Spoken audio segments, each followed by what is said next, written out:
Hello mga kalabs! Kumusta po kayo? Masarap po pala na pritong talong na may itlog yung almusal namin kaninang umaga. Masustansya naman po ito dahil gulay mga kalabs. Medyo inaantok-antok pa nga po ako dito. Wala po tayong magagawa. Kailangan po nating pumasok sa school. Medyo mahaba-haba din po pala mga kalabs yung wala kaming pasok. Shortened period na nga lang po kami mga kalabs. Wala naman po kasi kaming pasok kapag hapon. Sobrang init po kasi sa amin pagdating ng tanghali mga kalabs. Kaya idineklara po nila na wala na po kaming pasok kapag hapon. Pero hindi po porket shortened period po kami ay wala na po kaming ginagawa pagdating ng hapon. Nagbibigay po kasi sila ma'am at sir na gagawin po naming module. Ganon na nga po palagi yung routine namin, papasok sa umaga tapos magmo-module sa hapon. Medyo maaga nga po akong nagpagising kay mama mga kalabs. Gusto ko po kasing maagang pumasok at ayaw ko pong malate. Nagmamadali pa man din po akong lumabas ng bahay kaninang umaga para po sana sasabay kay tito. Kaya lang, sinabay niya po pala si tita, pati po yung pinsan ko. 7 o'clock na rin po kasi yung start ng pasok ng pinsan ko. Kung dati nga po ay 7:30, pero ngayon ay 7 na po sila pumapasok. 2 session din po kasi sila mga kalabs at first session po siya. Kaya syempre maglalakad po ulit ako. Wala nga po ulit akong kasama. Pero okay lang po dahil sanay naman na po akong maglakad ng mag-isa. May nakakasabayan rin naman po ako sa pagpasok.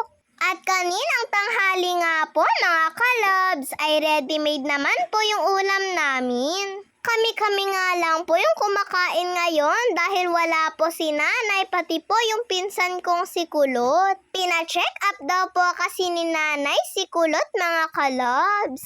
May mga tumutubo-tubo po kasi sa ulo niya at saka po sa leeg niya mga kalabs. Sabi nga po nila ay dahil daw po yun siguro sa sobrang init. Kaya mas mainam na nga daw po na maipa-check up po siya ni nanay para daw po mabigyan siya ng gamot. Medyo matagal po pala sila.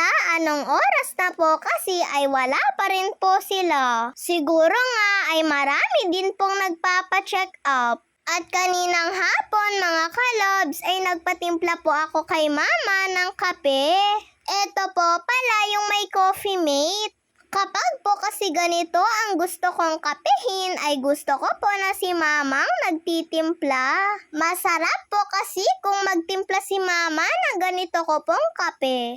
Kapag po kasi ako, minsan hindi ko po nakukuha yung tamang lasa. Minsan matabang, minsan naman sobrang tamis at minsan sobrang lamig din po. Kaya sabi nga po sa akin ni mama kapag daw po nagkakape ako na nilalagyan ko ng kanin, ay wag ko na nga daw pong hahaluan ng malamig na tubig yung kape ko. Para po kapag hinalo sa kanin ay medyo mainit-init pa rin po. Nakadalawang sandok nga din po pala ako ng kanin. Hindi naman po siguro halata na gutom ako po mga kalobs. May kape pa po kasi akong natira at gusto ko nga po lahat yun ay ihahalo ko po sa kanin. Kayo po mga kalobs, nagmimerienda rin po ba kayo ng kape at kanin? Masarap po, hindi po ba? At pantawid gutom nga din po ito kahit po walang ulam. At siguradong mabubusog ka pa rin po. At dahil nakita nga po ni baby na kumakain ako, at gusto niya nga din daw pong kumain.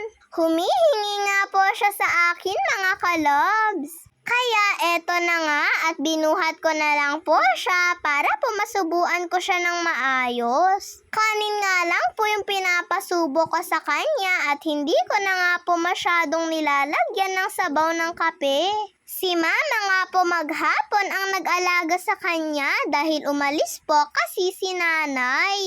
Ganon naman po palagi kapag umaalis si nanay. Si mama po palagi ang nagbabantay kay baby. Tignan niya naman mga kalabs. Gustong gusto niya nga po talaga oh. At pagkagising nga po ni Papa kaninang hapon ay nagpatulong na nga po ako sa kanya ng module ko. Medyo madami po kasi itong module ko mga kalobs. Mabuti na nga lang po talaga at wala pong pasok si Papa ngayong gabi. Dahil po magpapaturo ako sa kanya. Halos maghapon din po palang natulog si Papa dahil galing po siya ng night duty. Medyo maaga naman po siyang nagising ngayon, kaya sakto lang po magpapatulong na po ako sa kanya. Ginagamit ko po pala yung cellphone dahil sinesearch ko po yung kanta na kailangan ko pong mapakinggan para po masagutan ko po itong module. Pero sabi ko nga po kay Papa ay unahin na nga lang po muna namin yung iba para nga po makatapos din po kami. Kapag po kasi may hindi ako alam ay nagpapatulong nga po ako kay Papa. Tapos ine-explain po sa akin ni Papa. Nako, kapag po talaga si Papa ang nagtuturo sa akin, kailangan ay makinig po ako ng mabuti. Ayaw po kasi ni Papa na paulit-ulit po yung tinuturo niya sa akin. Dahil alam niyo po ba minsan ay sensitive po si Papa mga kalobs. Secret lang po natin ito